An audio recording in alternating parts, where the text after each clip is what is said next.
It's my pleasure to introduce the next speaker. Dr. Courtney Lane-Donovan is a physician, scientist, and assistant professor at the UCSF Memory and Aging Center. She studied biological engineering and biology at the Massachusetts Institute of Technology. She then completed her MD PhD at UT Southwestern and her residency and postdoctoral fellowship at UCSF. Dr. Lane-Donovan's research studies the changes in cell biology that happen with aging, with a particular focus on a part of the cell called the lysosome. So it's my pleasure to Courtney.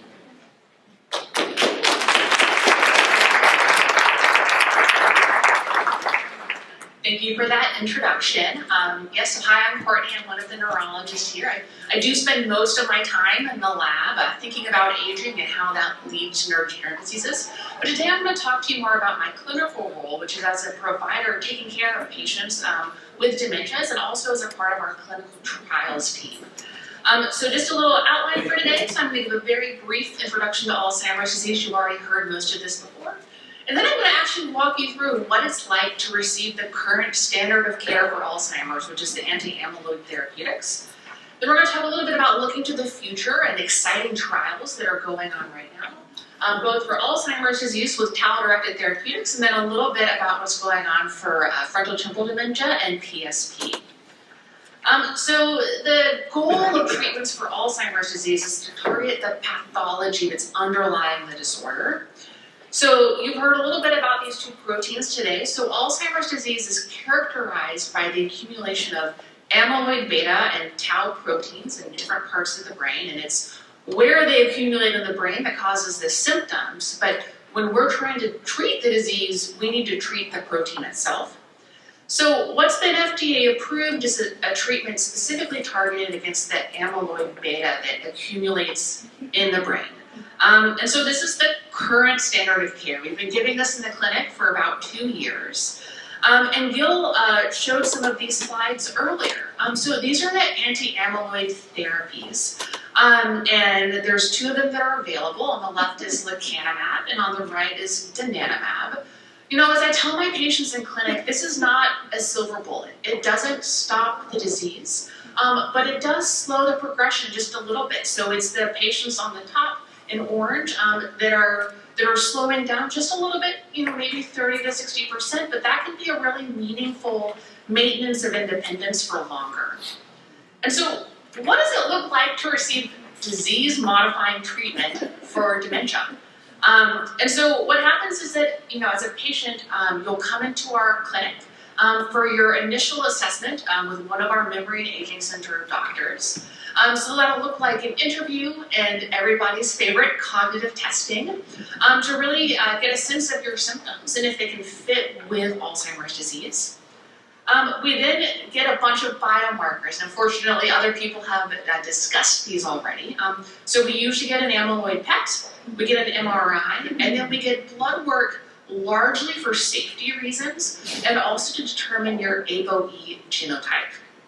Okay, so we get all of this information, and then we don't let a single provider here make the decision. We actually have what's called a board that reviews all of the cases to make sure that it's safe. And so why do we care about safety for this treatment?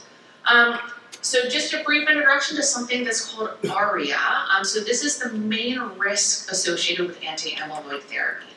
It occurs in 15 to 20% of patients that are getting the therapy.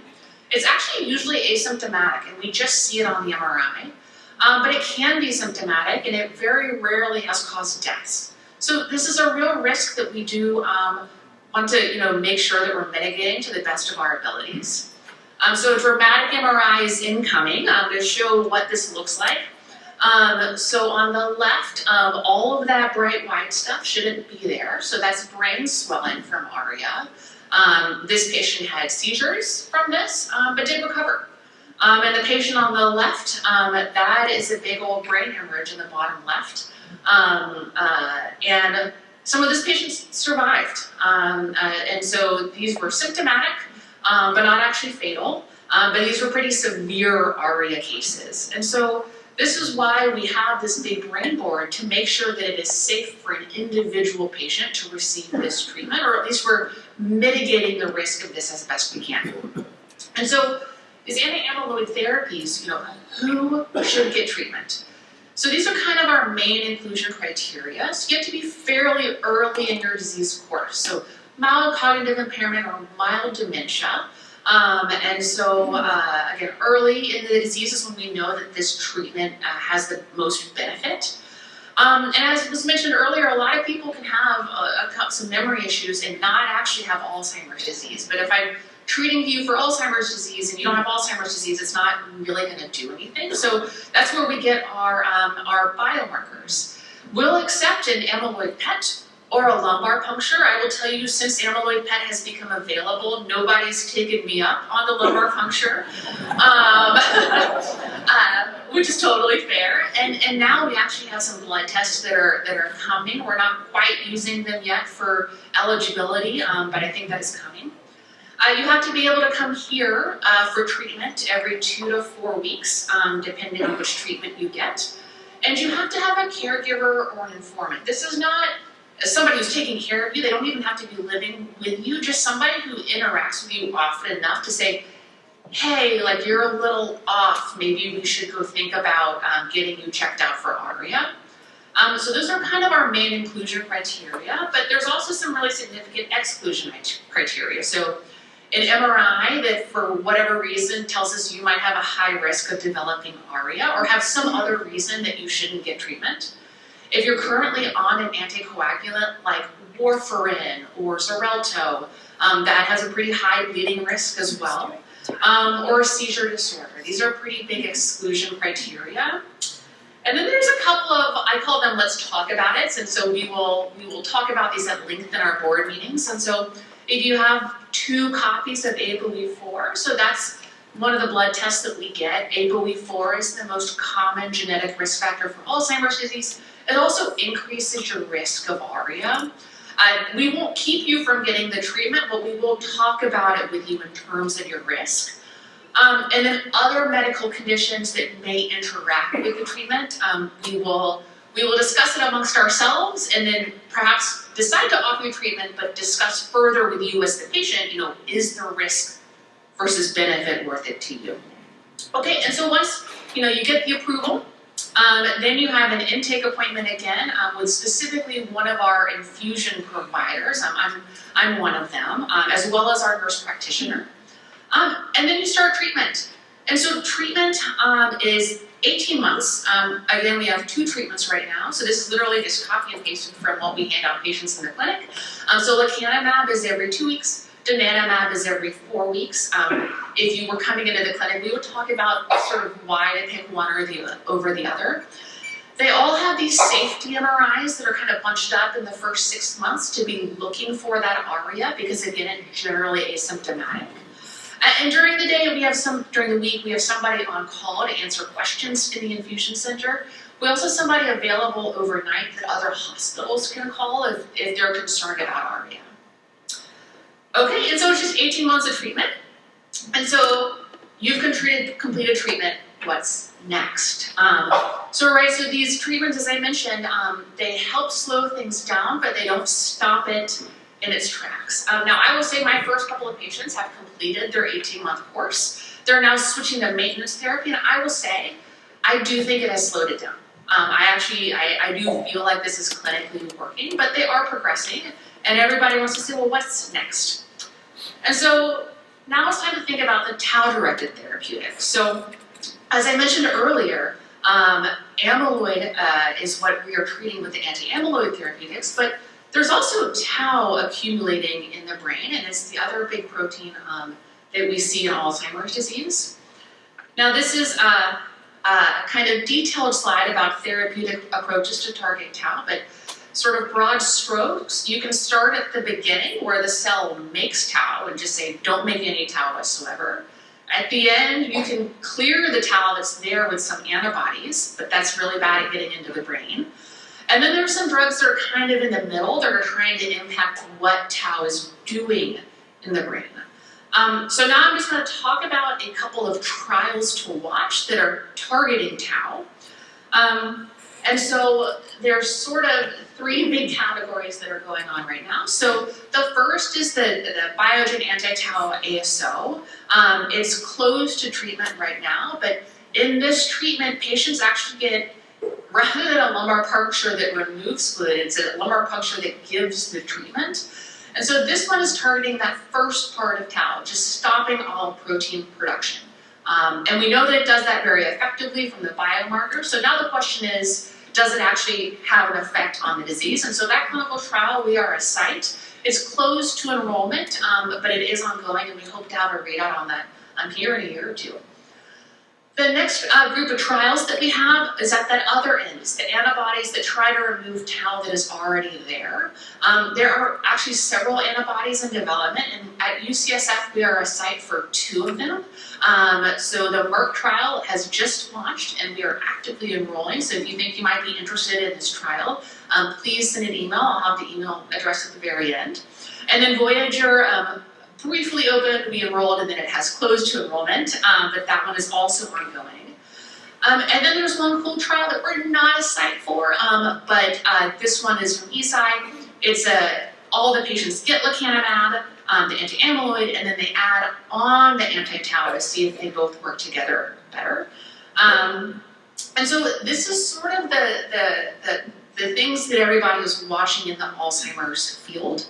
But what about other neurodegenerative diseases? So, not everybody has Alzheimer's disease. There's other diseases that we see here at our center that impact many of the people in this room.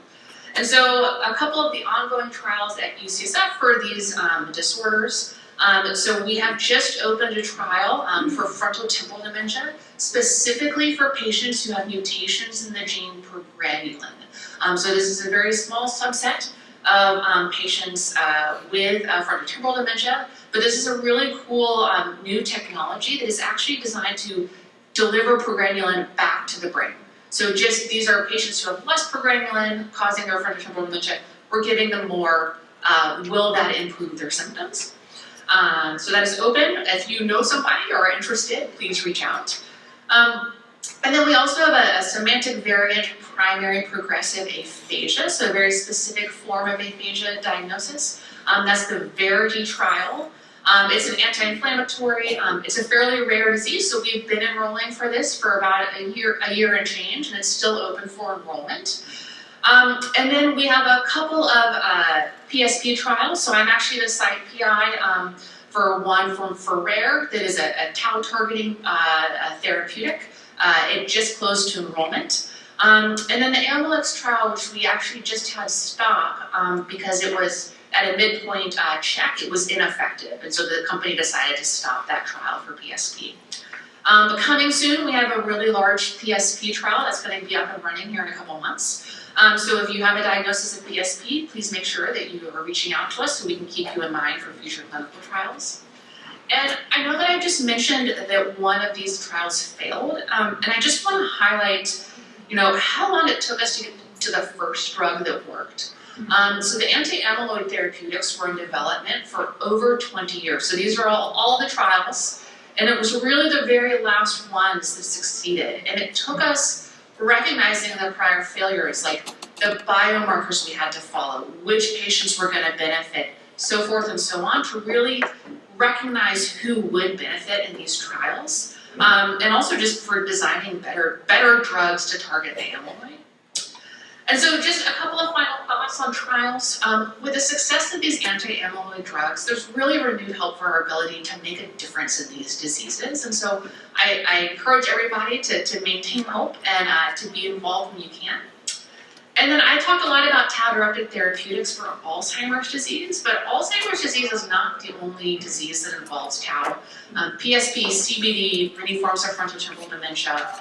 And so a failure in Alzheimer's disease doesn't actually mean it won't be effective in one of these other disorders. And so be keeping an eye out for trials that are going to be targeting tau in these diseases. And then I talked again a lot about tau, but as Gil mentioned in his talk, there is a lot of development looking at targets that are neither amyloid nor tau. And I am really excited to see some of those trials coming online soon. And so with that, I just want to, thank our team. On the left, I've got, our clinical trials team. On the right, again, I'm a basic scientist, so I just wanted to thank my lab group, even though I'm not talking about any of that work today. But I really want to give a special thanks to, all of our current and past research participants. If we don't do these trials, we can't find treatments. So with that, I'll just end on a slide. Just to reiterate, we have 3 open trials, one for semantic variant primary progressive aphasia, one for Alzheimer's disease, and one for frontotemporal dementia due to progranulin mutations. And so with that, you can see our email address. So if you're interested in just being on the wait list, or if you're interested in open trial, just email clinicaltrials@memory.ucsf.edu. And it's in the PDF.